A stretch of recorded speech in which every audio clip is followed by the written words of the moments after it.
Welcome to syntax layer. आज हम लोग करने वाले हैं लॉर्ड ऑफ द मिस्ट्रीज के एपिसोड 5 को एक्सप्लेन। और ये मेरे ख्याल से पूरे सीजन का सबसे मिस्टीरियस एपिसोड होता है। ऐसा क्यों मैं बोल रहा हूँ वो आगे आपको पता चल जाएगा। चलिए वीडियो को करते हैं शुरू एक छोटे से इंट्रो के साथ।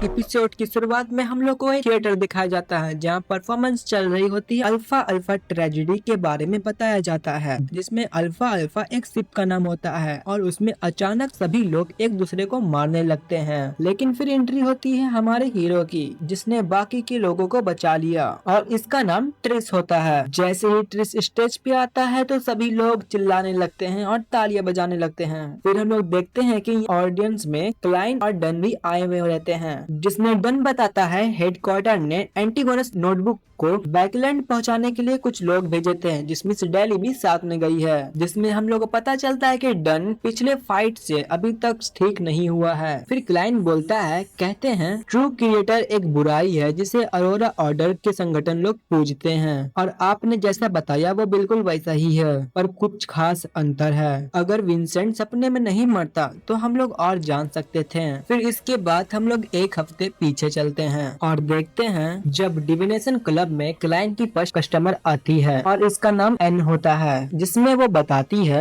मेरा मंगेतर वो अल्फा अल्फा में सवार है जो 1 महीना पहले ही आ जाना चाहिए था लेकिन अभी तक नहीं आया। फिर हम लोग देखते हैं कि क्लाइंट उसके फोटो पर कुछ लिखता है। वो देखता है कि जॉयस अल्फा अल्फा से कूद गया था, वो किसी तरह किनारे पर आ जाएगा और वापस अपने घर भी। कहानी वापस प्रेजेंट में आती है। अल्फा अल्फा ट्रेजेडी के पीछे ट्रिस का जरूर कोई हाथ है, जिसमें डन कहता है कि हमें एक ठोस सबूत चाहिए होंगे और ट्रिस अभी बहुत फेमस हो गया है जिसे लोग अपना हीरो समझ रहे हैं। जब ट्रिस वहां से जा रहा था तब वह पीछे घूम के क्लाइन को एक बार देखता है और फिर वहां से चल जाता है। फिर जो एना होती है वो क्लाइन को मिस्टर मेयर से मिलाती है और वो बोलती है यही है जो आप रिटर्न आने का भविष्यवाणी किए थे। फिर क्लाइन पूछता है क्या आपको किसी तरह की चिंता है? तब वहाँ थोड़ा मेयर घबरा जाता है। फिर हम लोग देखते हैं जो मेयर रहता है वो क्लाइन को बताता है कि जब से मैंने अल्फा अल्फा छोड़ा है तब से मैं हर रात बस एक ही डरावना सपना देखता हूँ जो कि बिल्कुल असली लगता है। तब क्लाइन बोलता है आप डरिए मत मिस्टर मेयर, मुझे वो सपना देखने दीजिए। फिर क्लाइन डिविनेशन करके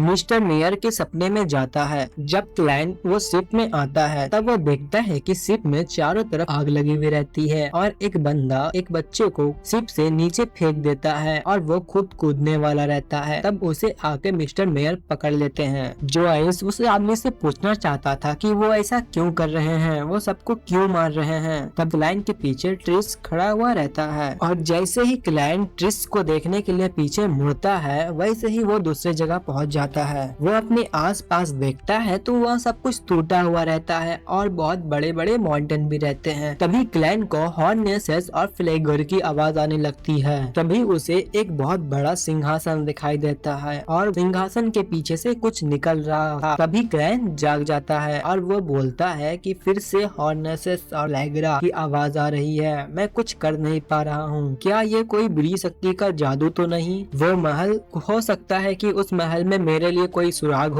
हो सकता है कि मिस्टर एजिक को जल्दी से जानकारी मिले और वो मुझे बता दे। यहाँ पे मिस्टर एजिक वही क्लाइन के टीचर के बात कर रहा होता है। तभी दरवाजा के पीछे से नॉक करने की आवाज आती है। जब क्लाइन जाके देखता है तो वहाँ कैप्टन होता है और वो बोलता है कि कैप्टन दुर्घटना के पीछे ट्रिस का ही हाथ था और जितने लोग जिंदा बच गए थे उसे अपनी नई पहचान का एहसास दिलाया। फिर डन बोलता है कि हाँ मुझे भी लगता है, लेकिन बिना कोई सबूत के हम उसे दोषी नहीं ठहरा सकते। हमें एक ठोस सबूत चाहिए, मैं एक जांच की मांग करूंगा। तभी डन बोलता है हमें चाहिए मैनडेटेड पनिशर मशीनरी हाई माइंड। फिर हमें दिखाया जाता है कि जो ट्रिस रहता है वो 2 लड़कियों के साथ सोया रहता है और तभी उसके सामने कोई औरत आ जाती है और वो अपना चाकू निकाल करके उसे बोलता है अच्छा तुम हो। ट्रिस असल में असैसिन पाथवे सीक्वेंस 8 का बियॉन्डर है। तभी वो औरत कहती है अभी एक और मिशन कंप्लीट करना है, मेरे सहयोगी ने नाइट होक का ध्यान अपने तरफ खींच लिया है तो तुम्हें इसे खुद अकेले ही पूरा करना होगा। इस काम के बदले वो ट्रिस को सीक्वेंस 7 का पोषण देने के लिए तैयार रहती है जिसका नाम था विच। फिर हम लोग देखते हैं मिस्टर नील क्लैन को एक दारू के दुकान के पास लेके आते हैं। तब क्लैन बोलता है कि मिस्टर नील, मैं अपने भाई और बहन के लिए एक एमुलेट ढूंढ रहा हूँ, न कि शराब। तो मिस्टर नील बोलता है, इतने भी जल्दी मत करो क्लैन, आ जाओ। तब वो एक दीवार के पास जाते हैं और 3 बार नॉक करते हैं। तब हम देखते हैं कि दीवार हट जाता है और एक बड़ा ऐसा एलिवेटर आ जाता है। फिर वो दोनों जमीन के नीचे चल जाते हैं और मिस्टर नील बोलते हैं, स्वागत है तुम्हारा इंजन के भूमिगत बाजार में। जब वो लोग बाजार के अंदर आ रहे थे तब क्लैन देख के बोलता है, यहाँ तो काफी चीजें मिलती है। तब मिस्टर नील बोलते हैं कि हाँ, यहाँ पास काफी हद तक चीजें मिलते हैं और बियॉन्डर का सामान भी मिलता है। फिर क्लैन पूछता है, क्या चर्च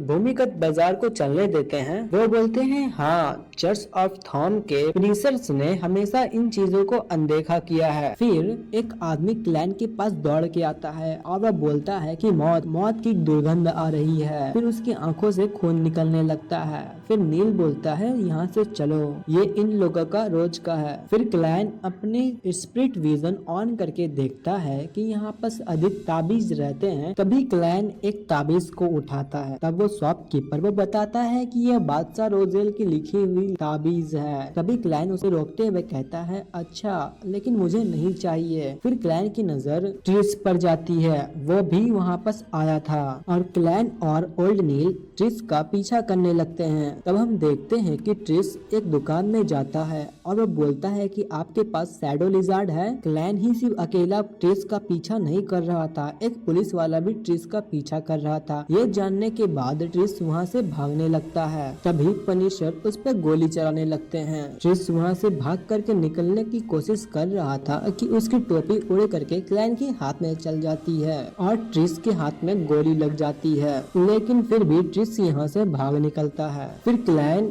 डन के साथ उसकी टोपी में अपना जादू करके डन के साथ उसी रास्ते में जाने लगता है और जाते वक्त डन क्लैन को बताता है कि ट्रिस भी एक डीमनस सेक्ट नाम का संगठन का हिस्सा है और ये लोग भी एक डीमन गॉड को पूजते हैं। अजीब बात ये है कि इस ग्रुप में जितने भी हाई रैंक मेंबर हैं वो सब औरत है। तब हम लोग देखते हैं कि वो लोग एक होटल के पास रुकते हैं और क्लैन बोलता है कि यही पास का इशारा था। तब डन नीचे उतरता है कि एक दीवार में खून लगा हुआ है। वो खून को छू करके क्लैन को बोलता है कि तुम यहीं रुको। फिर क्लैन को छोड़ के सभी लोग अंदर चल जाते हैं। फिर होटल के अंदर से कुछ लड़कियां बाहर भाग के आ रही होती है। तब एक सुंदर सी लड़की आके क्लैन से टकरा जाती है। क्लैन उससे पूछता है, मैम, आपको कोई मदद चाहिए? फिर वो लड़की बोलती है, नहीं शुक्रिया, मुझे कुछ अच्छा नहीं लग रहा है, मैं डॉक्टर के पास जा रही हूँ। फिर क्लैन अपना स्पिरिट विजन ऑन करके देखता है तो उसे कोई गड़बड़ नहीं दिखाई देती।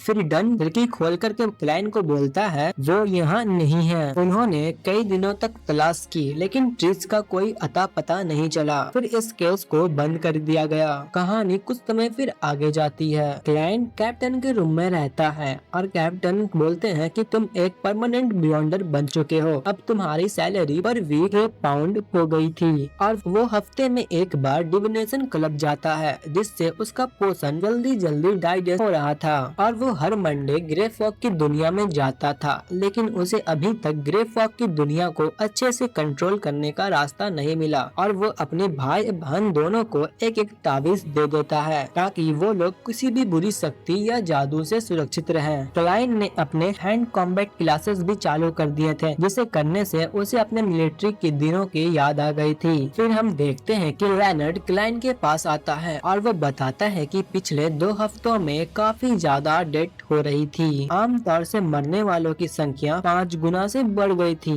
और हेडक्वार्टर से ये जांच करने की जिम्मेदारी नाइट हॉक, पनिशर और हाइव माइंड को दी जाती है। लोगों की मौत बहुत अजीब तरीके से हो रही थी। इनमें से ज्यादातर मौत उन लोगों की हो रही थी जो बीमार थे या फिर मजदूर थे जिनके आगे पीछे कोई नहीं था। और क्लैन की मदर भी एक ऐसी ही बीमारी से मर गई थी।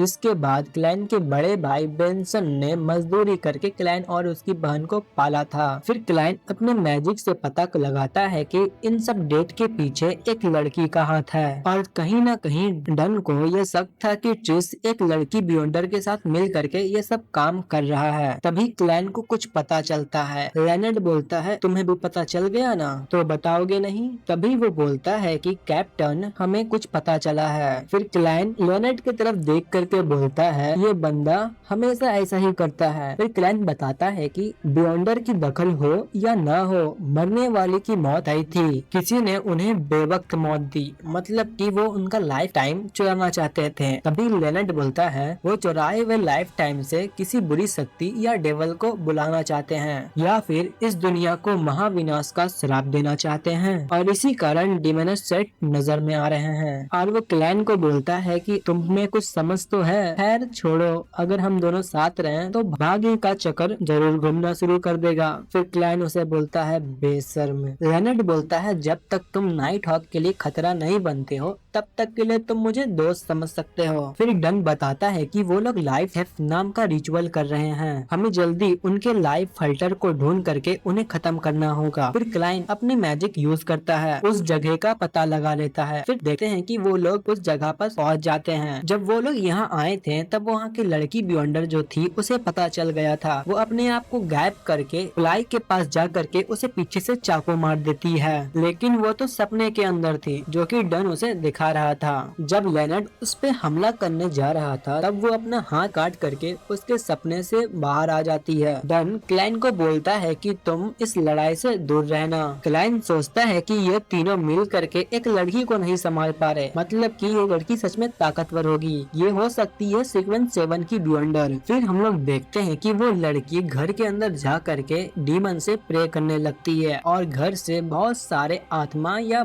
काले साए बाहर निकल रहे थे। एक साया तो फ्राई के पास जाकर के जकड़ लेता है और हम लोग देखते हैं कि डन घर के अंदर कूद जाता है, लेकिन वो लड़की ये सबको चकमा दे करके वहाँ से भाग जाती है। और वो लड़की जब भाग रही होती है तब लेनेट पर एक फूल फेंक करके उसे जख्मी कर देती है। तभी लेनेट अपना हाथ झाड़ के उस फूल को अपने हाथ से निकाल फेंकता है और लड़की और फूल दोनों ही गायब हो जाते हैं। जहाँ वो लड़की लेनेट को एक चुड़ैल का श्राप दे देती है। तभी लेनेट अपने परछाई में कुछ अजीब दिखता है और जैसे ही वो लड़की मंत्र पढ़ने वाली होती है तभी लेनेट अपना एक नाखून और बाल और थोड़ा सा खून लेकर के उसे फेंक देता है। तब वो लड़की बोलती है अलविदा दोस्त, लेकिन लेनेट बच जाता है। फिर वो लड़की कूद करके पानी में गायब हो जाती है। फिर क्लाइन एक आईने के पास जा करके उसे ठीक करता है। फिर उसमें कुछ शक्ल दिखाई देते हैं जिसे क्लैन को लगता है ये तो कुछ जाना पहचाना शक्ल है। फिर उसे याद आता है कि उस दिन उस होटल से जो लड़की बाहर निकल के टकराई थी वो यही है। अब इन्हें पता चलता है कि ट्रिस ही वो लड़की था जिसमें वो लोग एक दूसरे से बात कर रहे होते हैं कि ट्रिस अब एक औरत बन गया है, जिससे वहाँ ट्रिस के अचानक गायब होने की वजह भी पता चल जाती है। फिर डन बोलता है कि यही कारण है कि ह्यूमनस सेट हाई रैंक वाले सभी लोग महिला है। फिर वो बोलता है जरा रुको,